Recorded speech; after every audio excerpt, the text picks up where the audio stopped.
Well, hello, everyone. This is John Byrne with Poets and Quants. Welcome to CentreCourt. If you were awake, I was for part of it. You saw Matt Simons sort of orchestrating two panels from Paris. I am in California, and I have a fantastic admissions panel right now of four really great schools. Let me introduce my panel. I'm so excited to have all of you here. Donna Clark is from UVA Darden, of course, a very familiar face to all of you. John Lee at UCLA Anderson School of Management, another familiar face. Paula Amorim at Iesa in Business School in Barcelona, one of my favorite cities. I always have to get that in, and I can't wait to visit again. And Maria Marquez from Notre Dame, the Mendoza College of Business. Welcome, all of you. Thank you, John. I know what everyone wants to know. What in the heck is going on? You know, we're still in this lingering pandemic. There is some light at the end of the tunnel in the United States, but in many other parts of the world, things are fairly scary and tragic, particularly in India. Mm-hmm. What are you seeing in this admission cycle? And Donna, I want to start with you because I know that Darden was a pioneer in changing some of the requirements for admissions. And I wonder how that's going, in particular with the waivers, or how many people are submitting tests that are not our traditional GMAT and GRE test for admission. What say you? Well, thanks for asking the question. You know, I'm passionate about this subject, so I'm always happy to talk about it. So last year, at this time, the pandemic in March was hitting, and so many test centers were closed internationally, and poor applicants were in a situation of wanting to apply in round 3 and not being able to take the GMAT or GRE.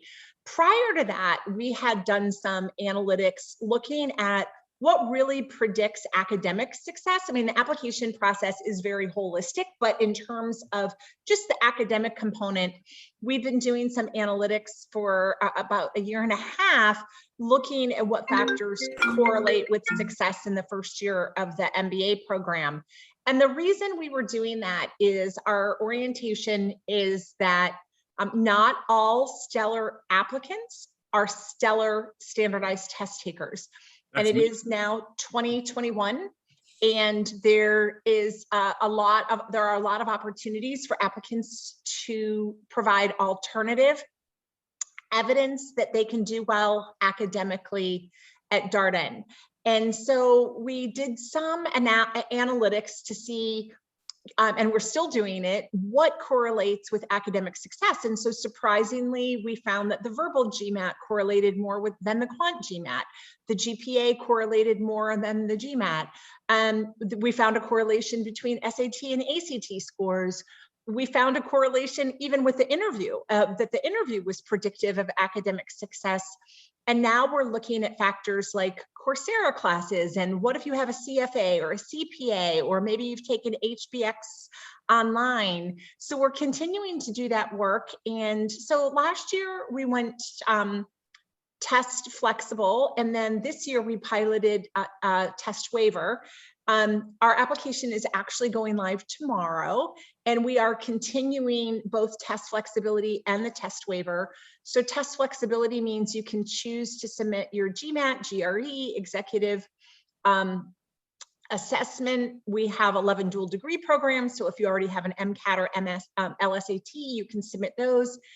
But for applicants who feel that they have really compelling alternative evidence, they can apply for a test waiver.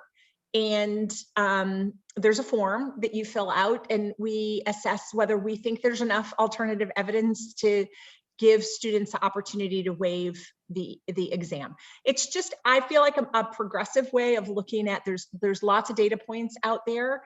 It's not a negative reflection of the GMAT or GRE. There is a correlation there, but there are correlations with other factors too. So we're continuing to the broader flexibility, as well as giving students an opportunity to apply for a waiver. Right. I wonder this cycle, what have you seen? I mean, do many people take you up on a test waiver, or do you get many people trying to get in with a SAT score or an MCAT or LSAT or EA? Yeah, this year this was a pilot, and we wanted to be a little bit conservative because we want to make sure it's successful. We got over 1,300 applications for a test waiver, and I would say about 13% of the entering class were granted a waiver. We're currently doing some analytics of the first year class, the people who went test flexible last year at this time. We're waiting till the end of the first year program to be complete and seeing how those people who opted to submit an SAT or ACT or executive assessment or not to submit a test are doing, and that will help drive our policy. So we're still in the infancy of learning, but I'm really proud of it because I think having been in the industry for 30 years, again, not a reflection, think highly of the GMAT and GRE, but there are some applicants that are just phenomenal, and they're not phenomenal test takers, but they have plenty of alternative evidence that they can do well at Darden. So I think it's also more inclusive, as we know from data that women and minorities do not score as well on the GMAT exam. So in terms of a policy that is accessible and equitable, I feel really good about that as well. Great.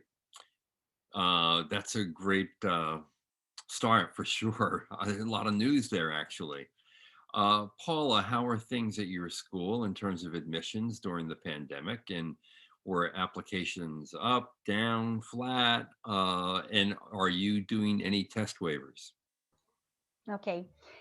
Well, last year, it was the record number of applications that we had ever received. Wow. And we kind of maintained the same level as last year, right? So if you compare to a pre-pandemic moment, we are doing better. In terms of, so what happened last year is that I think that the whole world was very unstable, right? So people were applying more, but then we got a lot of deferral requests. Right. This year, I'm feeling that the pool of candidates is a bit less volatile, no? So people apply, they end up coming, we're back to pre-pandemic retention level. So I would say that the numbers look healthier than last year. We haven't changed any admissions requirements, so we still ask for the GMAT or the GRE. However, we've been a bit more accommodating, right? Because we understand that not only regarding if test centers are open or not, we understand that a lot of people have gone or are going through tougher times in their lives, no? In terms of their careers or family situation. And at IESE, we have a very high touch admission process, right? Where most of our candidates are in touch with someone from the admissions team. So we always incentivize the candidates to share their stories with us if they did a test that they didn't perform that well because they're going through some personal difficulties. We can accommodate, right? So we do have a very holistic admission process where we are able to take into consideration some factors that are not reflected in the GMAT or the GRE, right? But then other than that, we haven't gone test flexible or test waiving our tests, at least not yet. And if I recall, you have an evaluation day, and I'm imagining that yes. This past year it was virtual instead of in person, right? Yes. So this is something different because last year we were in doubt if it would make sense to do the assessment day virtually, and then we decided not to. But then I think that in the team we are a bit addicted to the assessment day. So in the new cycle, we decided to do it. So we've been doing the virtual assessment day since round 1, and it's been very pleasant, actually. We have one coming now on June 5th, and it's the last one for round 4. And it's been very interesting because at the end, it's more inclusive, right? Because What we used to do is the assessment day, which is basically a group dynamic for some candidates that are invited, and they were in person, right? So we would have one in Barcelona, one in New York, one in Sao Paulo, and one in Singapore, right? So we could cover all the regions, but that still meant that people would have to travel, right? Because the Sao Paulo one was for Latin America, the US, the New York one was for Canada, US, and Mexico. So it was not that inclusive. Now we usually have one assessment day per round, and we have morning and afternoon session, Barcelona time. So we can cover all time zones, including Pacific time in the US. So it's been very, very insightful. And I think it's also a very good opportunity for the candidates to have more of an ESA experience, although unfortunately, it's not in one of our beautiful campuses. That's still missing, but we decided to keep it this year, and it's been very insightful for us. Yeah, it is true that there have been actual benefits in the abrupt shift to remote instruction and remote admission events, because virtually just every event is more accessible to everyone, in fact. So, I mean, there is some benefit there. And I think in the new normal, it'll be more like a hybrid going forward, whether it's admissions recruiting, whether it's job hunts, or in fact, instruction. John, how about at UCLA? How is your latest admission cycle? What kind of volume did you see? Were you offering test waivers of any kind? Yeah, so I thought we had a great year, and I think we're finally at the point where we're able to slow down. Personally haven't. I don't feel like I've slowed down in the business school world for a while now, but I really feel like we're at a stable time. So we actually didn't offer any test waivers, and it wasn't something that was really asked from our prospective students, and everyone that applied took an exam, either the GRE or the Gmat, so we didn't feel the need to do that. We also saw that our applications went up back to, I don't want to say they went up just because like it's relative to, you know, the heydays of like, I guess 2016, if you want to call it the heydays. So we're back to where it's stable, right? Where we've been seeing a drop for the past couple of years, and now we're back to where we were. And I was actually really surprised by the applicant pool. So, you know, I think a lot of us walked in thinking that we were going to see a lot of people who were just like unemployed or, you know, things of that nature because of the pandemic, but we actually saw the complete opposite. I saw a very competitive applicant pool. I saw that most people still had jobs and they were actually leaving because they were at that 5-year mark, right? So the intention was always there to go to business school for the most part, right? Like, yeah, there were some that due to COVID may have lost their job, but for the most part, it was always in their plan to go to business school, whether COVID made it happen or not. So, you know, we were able to see the people who were this 5 years down the line, I want to do a career change, and, you know, I want to make the move out to Los Angeles. And I think, you know, I want to say LA helped in terms of our application in the sense that I think when everyone was in lockdown, if you were in schools that were not so weather friendly, people were not able to do things. And I think I heard a lot from our first year class this year that, you know, going to business school during pandemic in Los Angeles was probably the best thing that could possibly happen. We had 70-degree weather year round. They were able to hang out, you know, so like socially in a safe way at the beach, at the park, what have not. And then we're slowly moving into a more normal environment, I think, in the fall. I don't know that we'll be 100% open, but I think we'll definitely be able to have on-campus classes again, and the students are just looking like they're super excited about that. Yeah, that's great. And Maria, how about at Notre Dame? Yeah, again, I think the words promising and healthy have come up here, and I want to also give a shout out to Donna for leading the charge on the analytics around the waiver. We, the year prior to this year, we had like a 56% increase in applications. And so we're also seeing an increase, not to that extent, but we've had more applications coming through. And I think Paula and John, you spoke to this about the certainty and uncertainty. And so we've definitely seen so many more people taking that step on something that could be quite certain, right, in their lives, and really making some adjustments there for their careers or their acceleration. We also did the Gmat waiver. This is the first time that we had offered that. And we were really looking to leaders like UVA Darden in that way, and better understanding how we could create more access and opportunity for so many students. And we did not use SATs as like an additional way of assessment, but we did review transcripts quite closely.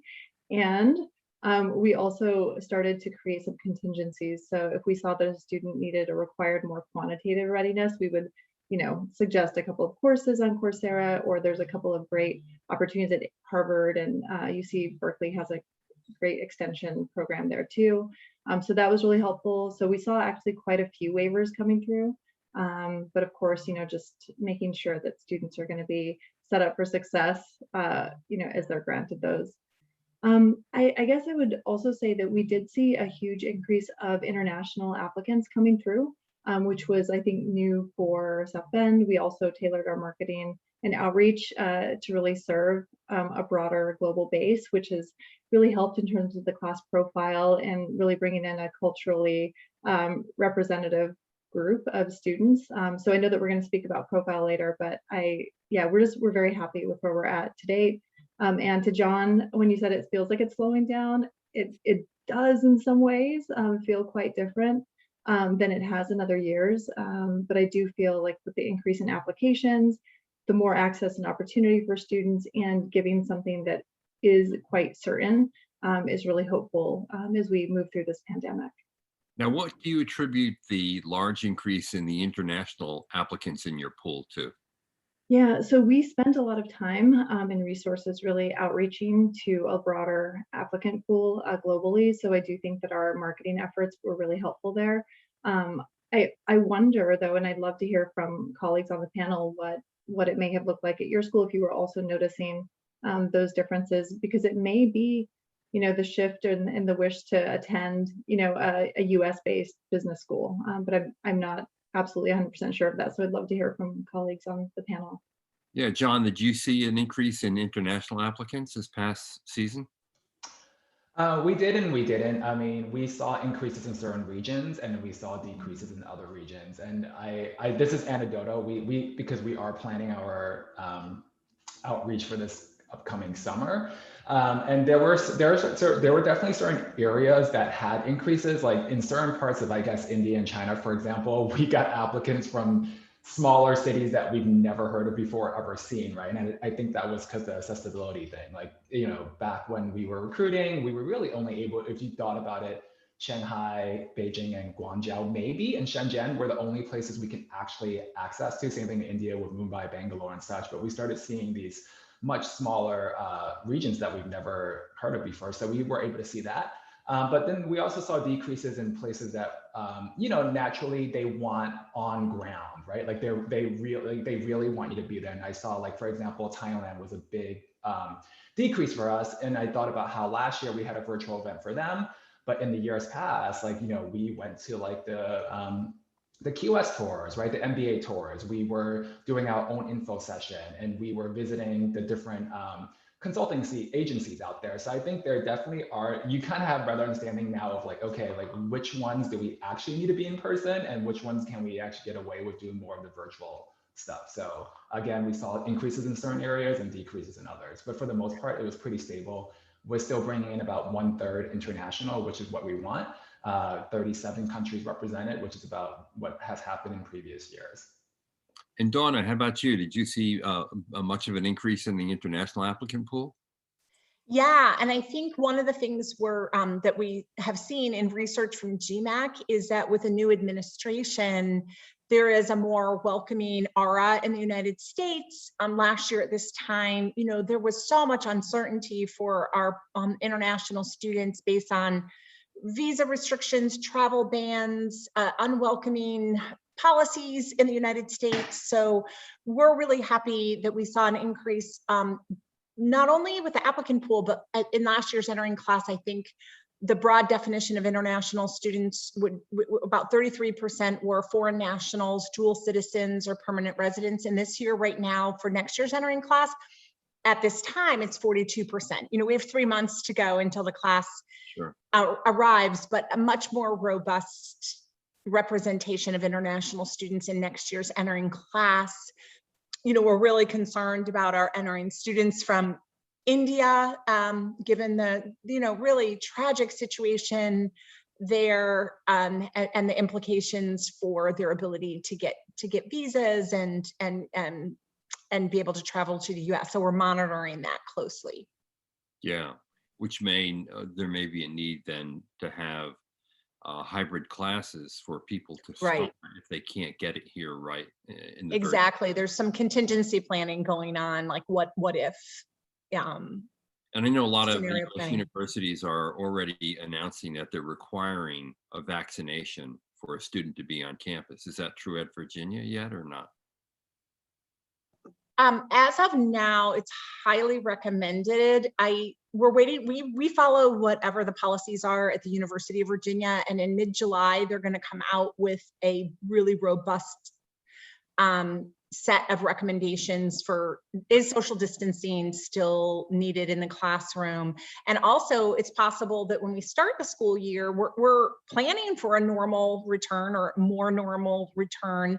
But depending on how many students are vaccinated or if the population is vaccinated, you know, there's some speculation that in the winter, the United States may see an uptick in coronavirus cases. So there's contingency planning going on, not only for the start of school, which we're hoping, we're striving for a more normal return to school, but also what if we have to take a step back and implement social distancing in November. Right. So lots of different scenario planning going on. I think a lot of people are hoping that the vaccination will be required. At this point, it's highly recommended, but I don't think that's a final policy. Right. And Paula, what does your incoming cohort look like? I know that, you know, all these things are not finalized yet. So just give us a sense of the makeup of the class as you see it. Obviously, at your school, the vast majority of people are international because you get people from all over the world, and a small percentage are actually from Spain. So what does your incoming cohort look like as of this date? So I think that the cohort is going to be very similar to what was last year. And then last year, what we saw was a slight increase of Europeans, right? So we usually have 15% of our students coming from Spain, and last year we had 18. So it was a slight increase, and we usually have 30% of people coming from Europe, and last year we had 40 or 38. So I think that we're going to have something similar this year. As John was saying, there were like some punctual changes depending on the situation, and me coming from Brazil, like I know the situation that the country is living now, and we are seeing a decrease in applications and admitted candidates coming from Brazil, but an increase in other parts of Latin America, like Mexico and Chile. So in terms of the region, it kind of compensates, right? I'm very hopeful that we'll have more Africans this year due to a more generous scholarship strategy that we've implemented to attract more people coming from Africa. But I think that it's going to be a very similar cohort than we had last year, with 55 nationalities on campus and probably 85, 82% of students coming from outside of Spain. And the increase in your European contingent, do you think that was a function of the pandemic and travel restrictions, right? Yes, Yeah, yes, sure. yes, and especially because we also got a lot of deferral requests from people coming from India, from China, from the US, right? So the US is probably a country where we're going to see a slight decrease, because usually in this type of circumstances, the local market heats, right? So, and because the US has such great schools, Americans just choose to stay closer to home, right? So Sure. that's probably gonna decrease a bit, which automatically decreases a bit the percentage of women that we have in class, because the US is a very rich source of women for the MBA. So we are expecting a slight decrease in terms of percentage of women, unfortunately. What was the percentage of women in your last incoming class? It was so the one that started in 2020, we had 31% of women. So we're probably going to see something on the 28% this year. So a slight decrease. Right. Yeah. Yep. So that's very unfortunate. And Maria, I'm thinking that because you had a swelling of international applicants in your pool, that your incoming class will reflect that in some way, right? Yeah, absolutely. So right now we are, and it was great to hear John, 37 countries represented. We're not quite there, but we're getting there. We're at 22 countries represented. And we will have over 40% of international students attending this year. So, so long as everybody is able to get their visas and make it to campus. So yeah, really excited about that. I think, in terms of representation, if you think about underrepresented students or BIPOC students, Black, Indigenous, people of color, like our class overall will likely be above 46, 45%.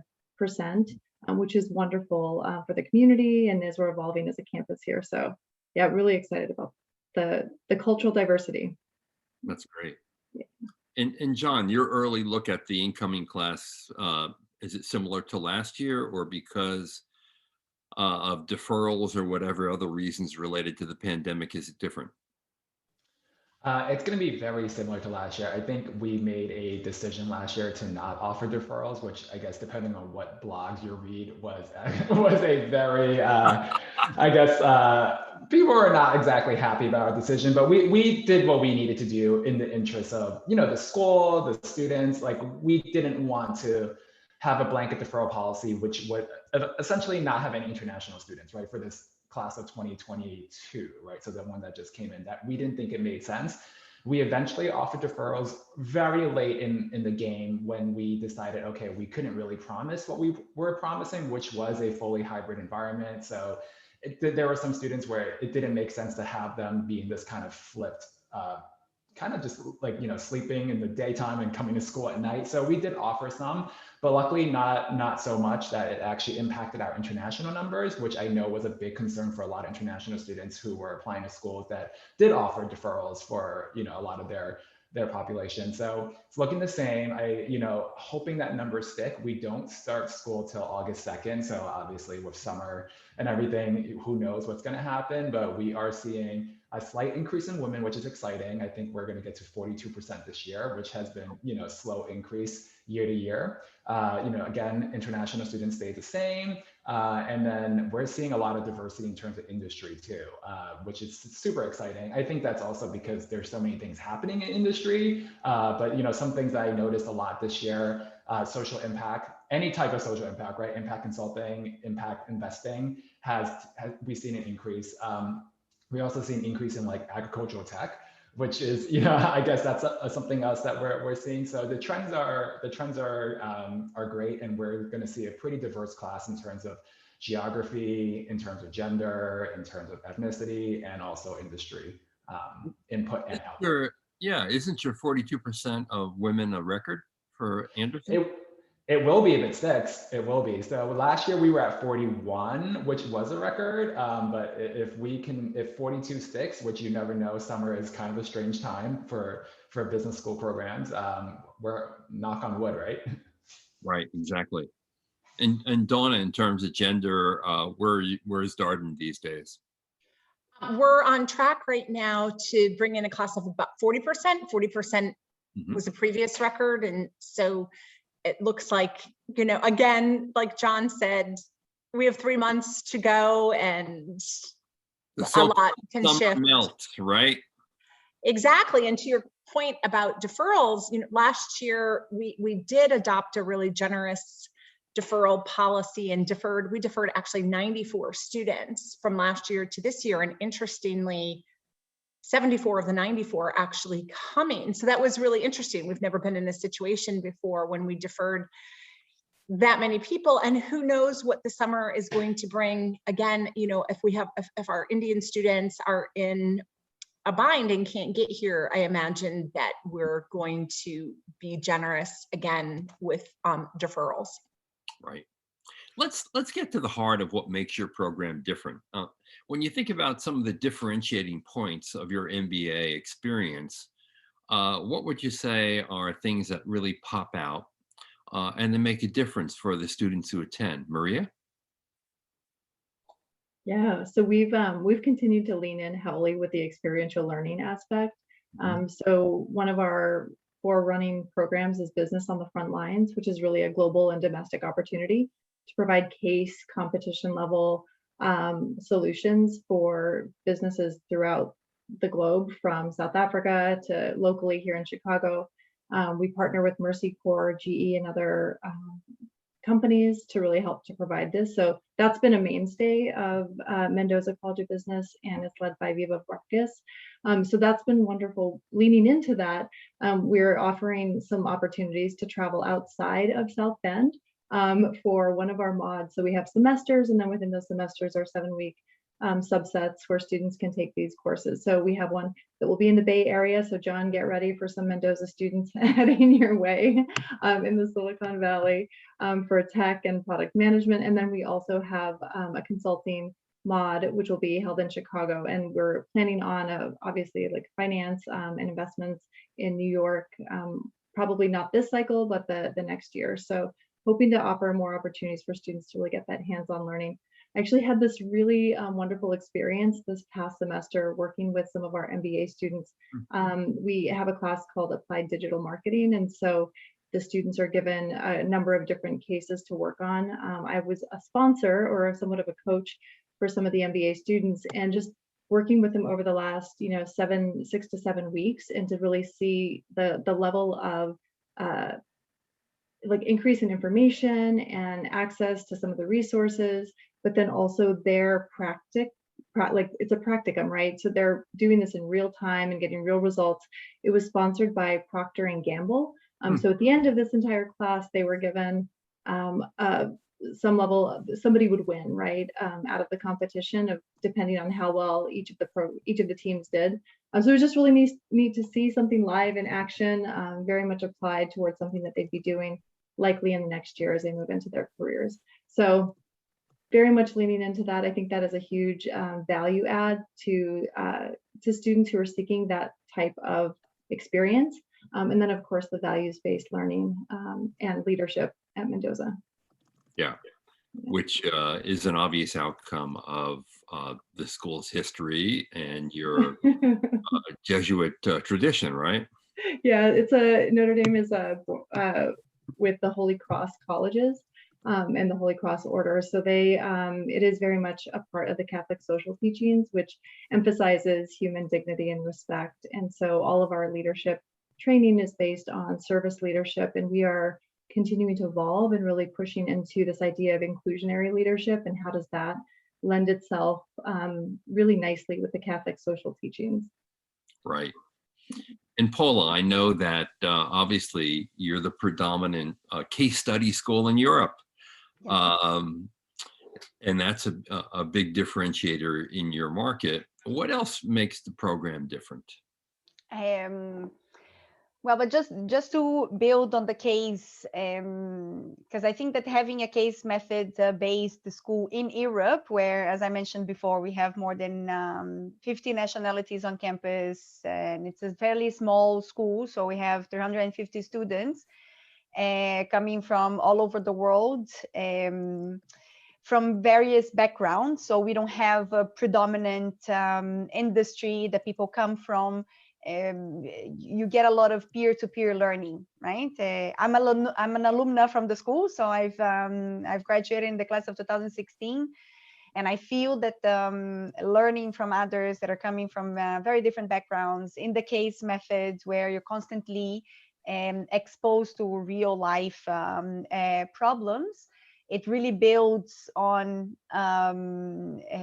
decision making, right? It's a constant decision making exercise where you're using your past experience and building on people's experience to enhance your decision making skills. And on top of that, we put a lot of emphasis in a collaborative environment. So we have the spirit of service and professional excellence and ethics is 3 of our core values. And we are trying to build on our students this humanistic approach to business, right? So, and I feel that the case method is an environment where you're constantly put into teams to work every day, to discuss the 3 cases of the day. And people were very different, no? Like I was in the team with 7 other people, and they were coming from the US, Poland, Chile, China, Hong Kong, Spain, and so you get, and me as a Brazilian, and very different backgrounds. It can be very challenging to be working with people coming from such different paths. And the transformational experience that you go through is, I think, what makes IESE so special. And we are still very exposed to other international opportunities, right? So we have exchange programs. We have the overseas modules where for 2 weeks the students can go to either São Paulo, New York, Nairobi, or Shanghai. So exposing the students to different corporate cultures from important cities in the world. And hopefully that will come back this coming year. Yes, hopefully. As more people get vaccinated and the pandemic winds down. Donna, what makes Darden special? Obviously, Darden is a case study school as well. I'm just going to make this point about case study schools. Faculty tend to be, who are case study faculty tend to be really great teachers, because you have to be to orchestrate a really dynamic, fast-paced discussion in a case study class. So that is a hallmark of a lot of the case study programs. But what about Darden? What makes it really special?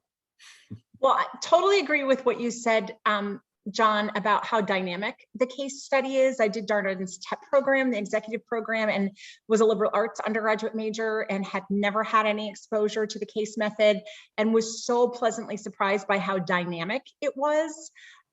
Also, totally agree with what Paula said about decision-making skills. Here are all these either real or hypothetical situations, and you're asked to kind of go through a framework of what would I do in this situation with having incomplete information, and that's such a relevant skill. The other thing I would say about the case method is that a lot of the students that come, at least to our school, are 27, 28 years old, and I love the phrase, we don't know what we don't know.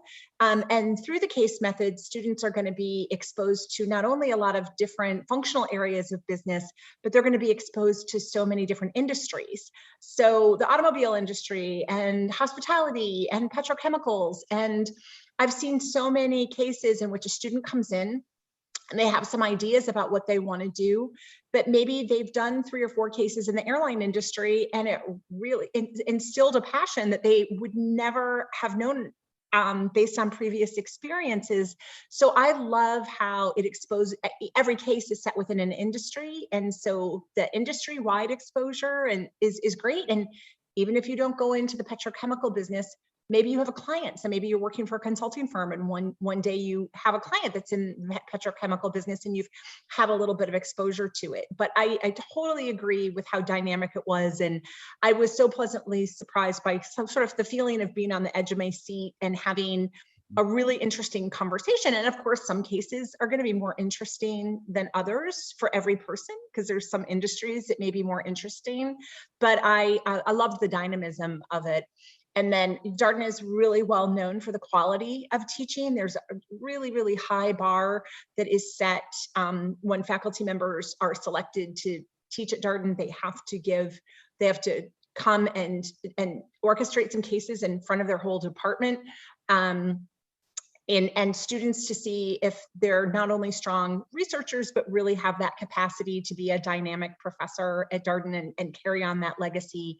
And then I would also agree with what Paula said. We're looking forward to things normalizing. Every Darden student receives a $3,000 scholarship for a Darden worldwide class. Our dean came from McKinsey. He had 27 years at McKinsey and traveled the world extensively and is really a big believer in the importance of global skills, global exposure. And so every student receives a $3,000 scholarship to participate in a Darden Worldwide class. They have not been available for the last year, but the plan is to begin to offer them again next year. So those are some of the differentiators. And there are a variety of locations to travel to as well, right? Yeah, exactly. And there's typically, it's possible that that mix is going to look a little different depending on what the COVID situation is in different countries and, you know, where it's safe. Right. John, what differentiates UCLA from other MBA programs? Of course, part of it for every program, geography is a key factor, I think, as well. It's certainly, you've mentioned this earlier, that LA is sort of a magnet for a lot of people. That's certainly one differentiator. What are others? Yeah, I actually love this question just because for everyone out there, culture is such a big part of the MBA admissions process and the research that it is really important that all schools, whether, what you're learning is going to be essentially the same, but how it happens and the people you meet and how that culture is integrated into the fabric of the program is definitely going to be super important in order for you to really find your place, right? And I think for us, it's definitely going to be a student-led curriculum. Our program is heavily student driven, and I don't think many people realize this, but you never really see an AdCom, period. Like, I mean, you see one now, but from the beginning of the admissions process, it is all student driven, right? Our information sessions are led by students. We started this Anderson Perspective series that's led by students. Our interviews, all the 800 to 1,000 that we do are done by second-year students because they are the gatekeepers of culture. Even up to the planning of our admitted students events, that's all done by students as well, right? So then when you get to campus, student government's like a big part of the process. They've done things like change the academic term. They've done things like, decide on like, from everything from like academic courses to infrastructure, right? Like facilities. We, as it's tongue in cheek, but they really revolutionized our bathrooms, on campus in the past couple of years. So things like that. And then also just the fact that a lot of it is really just driven through clubs in terms of like the social life and professional life, right? So the clubs are the ones that will plan all of our industry-wide events. They plan our treks. The second-year students are the ones that mentor the first-year students in terms of getting internships and full-time offers, walking you through the interview prep, the casing prep. So it takes like a really, I guess, like highly collaborative, student-centered person to want to go to Anderson. And of course, the location. I mean, I would be remiss if I didn't say that the weather impacts people's decisions, but I can't think of a better place to go to school in 2 years just because of the wide variety of industry that LA has to offer, right? So we do, I think people think that we're just an entertainment, maybe a sports and entertainment town, but we're not. Like, we do have banking, we have consulting, we have entertainment, we have healthcare, which is a big scene that's booming. We have over 300,000 startups along Silicon Beach, right? So I just think there's a lot of, there's just a lot of kind of value proposition in terms of like students coming to Los Angeles. And a lot will say that they will only want to come to LA for 2 years, but there's something about this energy that sucks them in, because I've never actually heard of someone leaving after their 2 years in Los Angeles. All right. Now I know that the current admission season is winding down, but I guess for most schools here, there's still a final round or two in the mix for the fall class. And I'm wondering, is it too late? Is it too late for someone who wants to try to get into the fall cohort? Should they just give up and wait for next year? Or do they have a realistic chance? Maria? Yeah, I mean, for us right now, we've extended our deadline to June 15th. So for any student who's interested and feels, and then for any student that feels compelled and is excited about the prospect of joining us here in South Bend, we would absolutely welcome and hopefully guide and counsel students. So right now we're having one-to-one calls with recruiters and admissions representatives just to make sure that it is the right amount of energy going into the application, because it does take meeting with the admissions committee and kind of being able to curate some interview times and really make sure that students are able to get to know who we are and what South Bend is like here. So I just want to make sure that it's the right match for students. If they're filling out an application just for the sake of filling it out and not really having a strong intention, then we want to have that conversation before. But we are absolutely open and welcoming. Our class is solidifying quite nicely. So we're looking for any additional voices and perspectives that we have not yet seen come through. So that's we're excited. And of course, the GRE waiver is still open as well. And will you extend it for next admission cycle? Have you decided yet? So that I would like to talk to Donna about, because we'd like to do some of the analytics to better understand how we might, but we're feeling positive about it. It's been a wonderful experience. And I think we've really introduced some wonderful new candidates into our program with the GRE waiver, so that we might not have before. Right. Yeah, thank you. Now, the general consensus on the final round is that you're really looking, generally most schools are looking for diversity. So in other words, if you have too many of this and too many of that, and you're looking for something in the middle or somewhere else, those final round candidates would have an advantage if you have too few of a certain type of person. It could be anything. I mean, it could be an international candidate, it could be an engineer, it could be a consultant, a banker, it could be from a certain geographic region. Does that tend to be true, Maria? I don't know if that's true always, but it's definitely something that we're considering. Again, like the goal for us is even beyond like biological constructs of diversity, is to really think about, the dynamic of the classroom and the voices that we'd like to have represented in that. So to your point, yes, and also yes and no, I guess. Yeah. Okay. I get that. I totally get that. Yeah. Paula, is it too late for the fall to get in? Was that for me or for Oh, Donna? yes. I'm sorry, Paula. Is it too late to get into Okay. the cohort? Yes. So our round 4 deadline was in the beginning of May, but we've discussed this extensively in the team, and we decided to keep our applications open in a rolling admissions dynamic until mid-June, as Maria was saying. Because we started getting a lot of requests of people that started seeing the situation getting better in the world, in terms of vaccination. Although vaccination is a bit slow in Europe, more than we would expect, the situation is quite stable, right? It's not as chaotic as some parts of the world, like India or Brazil. So we decided to extend. I think that the important part here is visas. Right? So depending on where you're coming from, the visa process can take quite some time. So if you are planning to apply and you don't have an European citizenship, that can be a complicating factor, right? Sure. But yeah, we still have, especially if you're coming from a different background, different nationalities, if you could add to the class.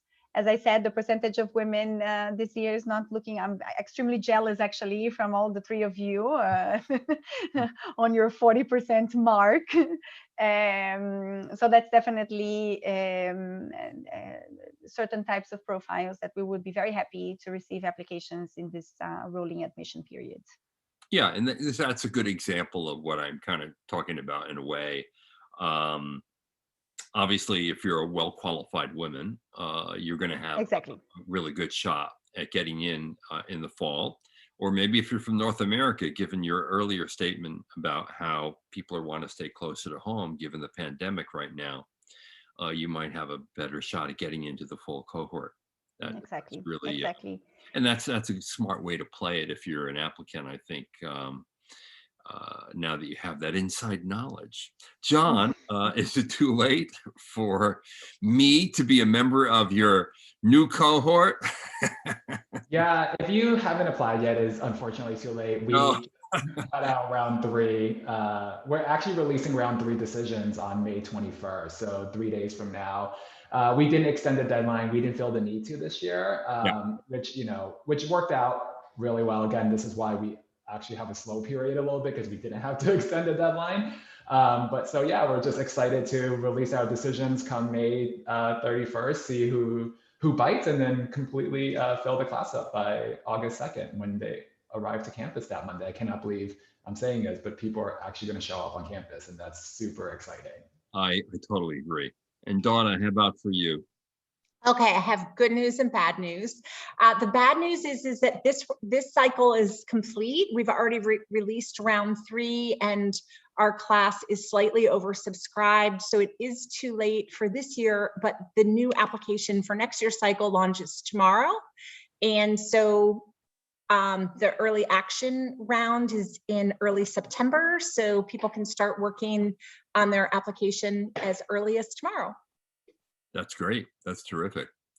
We got a lot of questions, and I'm going to save them for the breakout rooms, I think, because there's just so many of them. In fact, there are over 40 questions already. But one question that I really like, because I think it's very pertinent to a lot of people, is this. Given the pandemic and the uncertainty that it's created, and the probably the uncertainty even in income, being able to earn money in some cases for some people, what kind of financing options are there in your programs? Are you increasing your scholarship support or your fellowship support? Are you helping international students with loans? Because sometimes for international applicants, that can be a problem. Have you assigned more scholarship aid as a result of the pandemic for people who are suffering from hardship of one kind or another? Donna, want to take that? Yeah, sure. We're still waiting to get news on our scholarship budget for next year. So my guess is it will continue to improve. One of the things that our dean has publicly stated, even in interviews with you, John, is that he has a goal of making Darden the most affordable public school to attend. And there's been great momentum in terms of merit-based scholarships that are available to our admitted students. And then last year we rolled out for the first time something called Access Darden, which was need-based aid, so that we now offer a combination of merit-based scholarships and need-based aid. So there's been like tremendously positive momentum in terms of the availability of aid, and his goal of wanting the MBA to be available to anybody. You can go from anywhere and go to anywhere with this additional education and the value of the MBA. But we don't have the scholarship budget quite yet for next year, but I'm expecting that it will probably be stronger than the past year. Right. Great. John, how about at UCLA? Yeah, we've actually taken great strides in increasing our fellowship budget in previous years. So I know that for certain populations, we did make significant strides. So we increased our consortium fellowships in previous years. And then we've also increased Forte fellowships. So, and then in addition, we've actually also partnered with other organizations like Ramba and has increased those scholarships as well. So, you know, there's just a lot that we've been doing to make the campus a little more, I guess, equitable and inclusive in terms of fellowship giving. I know that is a pretty big kind of agenda item for the dean, is to just increase fellowship overall. It is still merit-based though, so that is still something we have not gone to the need-based structure yet. So it's going to be, I think in the past, it has been like the top 33% of the class will get a merit-based scholarship. Now it's like, I think in previous years, it's gone up to 40. So it is increasing slowly. But the other thing that the financial aid office does really well is they actually will help international students secure loans if that's what's needed to get them onto campus.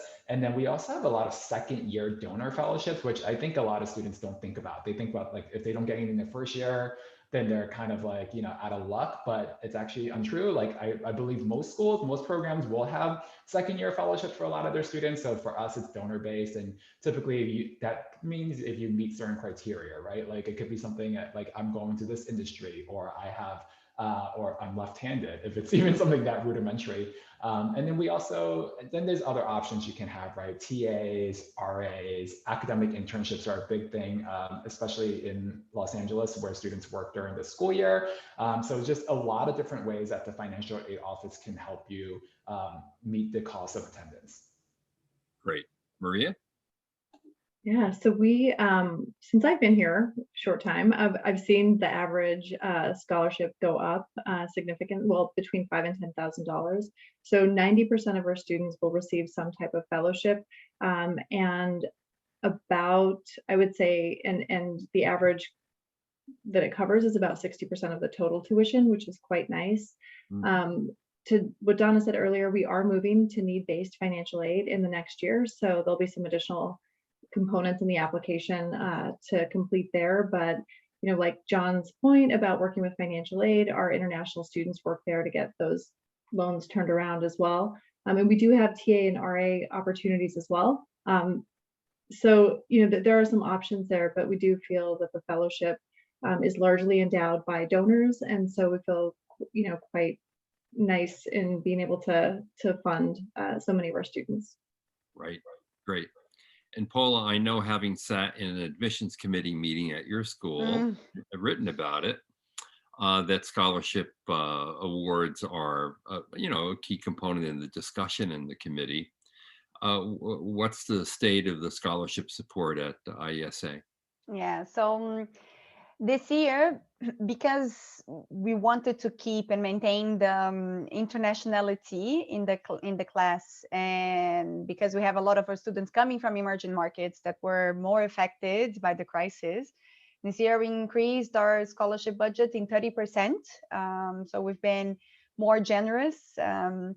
They are usually merit-based, but we obviously take into consideration personal circumstances as well. And again, the high-touch admission process helps us understand the candidate situation a bit better. So we've increased the scholarship budget, and the financial aid office also did a very good job this year in increasing the number of providers that can provide loans for our students, right? So we used to always work with Prodigy Finance and a Spanish bank. This year, we've added another Spanish bank that does provide loans to international students. So the only thing that changes is usually the interest rate, depending on where you're coming from. And we have another provider that we're closing now, and another one for the Indian nationals. There was a local provider in India that was also able to extend some loans to Indian incoming students. Great. We have a couple of minutes left, and what I want to do in this last couple of minutes, we'll do a kind of lightning round thing, okay? Your best advice to an applicant for your next admission season, John? Yeah, talk to students, just do it. We are so much more accessible than ever. And and that's the one big thing I saw in terms of like the quality of applications from last year, is that because we're so accessible, the essays are so much better to read, and you really feel like there's a sense of understanding of who we are and why this person is applying to our program. And I know you have an ambassador program, so all they have to do is go to the website and they can find a student to talk to, right? Exactly. Email is there, LinkedIn is there. It's the easiest cold calling you'll ever have to do. There you go. Donna, what's your best advice? Oh, Donna, you're on mute. I'm sorry, I hit unmute, but it didn't work. Sorry, guys. I would say try to minimize the stress involved in the application process.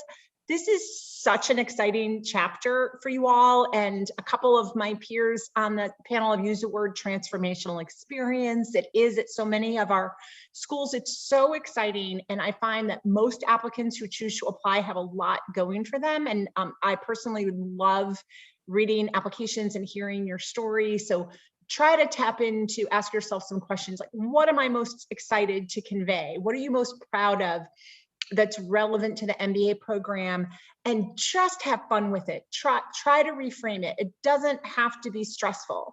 It can be joyful too. And it's such a great opportunity to reflect on sort of where you've gone and where you want to be and how any particular school might be a good fit for you. So it's a wonderful chapter you're about to embark on, and try to relish the positive energy and outcomes and try to minimize the stress. It doesn't have to be stressful, especially for those of you who are tuning in today. It's early.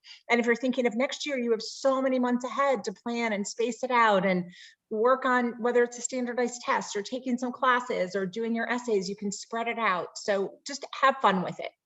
Paula, your advice. I definitely echo what Donna and John said, and building on Donna's point, I think that being genuine is very important, right? I think that it's important. There are so many good schools out there. There are schools that will align better with who you are and the experience that you're trying to get from the MBA, right? So talking to students, talking to the admissions team, to alumni, is very important for you to understand the alignment between you and the schools, right? Rankings are a great way to start, but they are not the only source, right? It's important to be critical, to understand the motivations, what you're trying to get out of the MBA, and to see if the schools that you're applying actually have that. Great. And Maria, last word. Yeah. Well, I'm building off of everybody else's comments here and saying I would encourage you to get very clear about your own values and the value that you are bringing to a community and how you will contribute to that community. I think that will determine much of what you write in your essays, much of what you share about yourself. But I would also in that encourage you to review the dean's statement, their mission statement, their value statement, and see, does that resonate?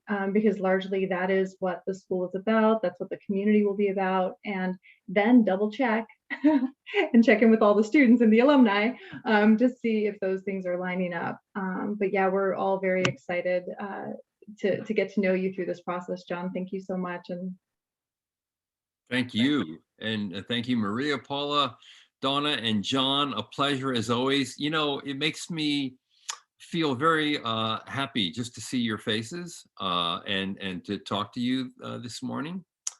I'm really excited about the return to normalcy as soon as we get it. I can't wait to come to LA, Charlottesville, Barcelona, Indiana, everywhere, and meet the students again and sit in some classes and just experience the fun of being on a campus again, which I yearn for as much as the applicants and students yearn for it. So for everyone out there, I just want to remind you that we have info sessions. There are a lot of questions. They're all piled up. There are over 50 now, and you can get to ask them directly.